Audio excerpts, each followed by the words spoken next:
tehniski apskatē Fords nevarēja iziet dūmainības dēļ. Šitais Fords ir rekordis 12,3.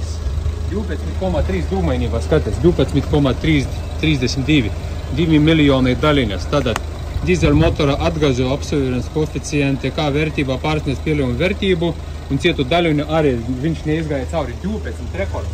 Tagad mēs uztaisījām savu programmatūru, paskatīties, pat var redzēt, atbrauca pie mums, ka mēs gāzījām melna grīda, pilnība asfalts ir melns, melnāks par asfaltu.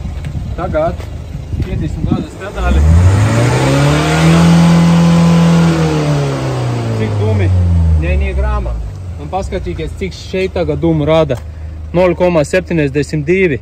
Pirmais gāziens, ideāls rezultāts. Ja domājies, no 12,32, 12 bija nositu leja līdz 0,72. Drusku tai mašinai vajadzēs vēl nedaudz drusku paņemt lejā, jo 17. gads ir jābūt laikam normā 0,70 vai 0,50. Tad vēl drusku vajadzēs palaist lejā. Labi, spiedam gāzes pedali, skatāmies, kā būs.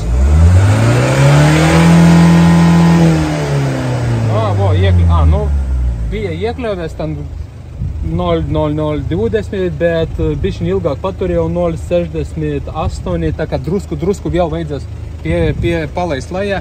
Pastrādājam bišķiņ ar motoru, ar programmatūru, bet vēl tulītās paregulēšu un tehniski apskatē iekļausies tā mašinā. Spiedam trešo reizi.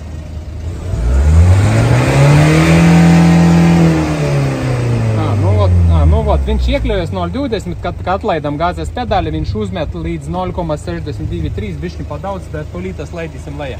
Un būs nākošais video tulītas. Rakstam iekšā otro versiju, sagatavojuši, un paskatīsimies, kāda būs dūmainība pēc faila ierakstīšanas V2. Pārbaudījām papīrus dokumentus, izrādās, ka viņam ir 0,7 pieļaujams, un pēc mūsu programmēšanas 0,59, 0,56. Ar otru versiju gāzējam tagad vēlreiz. Un 0,53. Ideāls rezultāts. No 12 nositu līdz 0,60 var teikt. Vot, ja tav arī vajag palīdzību ar dūmainību, piezvani, palīdzēsim. Izskatīsim variantu. Galvenais nebūtu balti gaiši dūmai, bet melni. Vot kā šitais asfalts.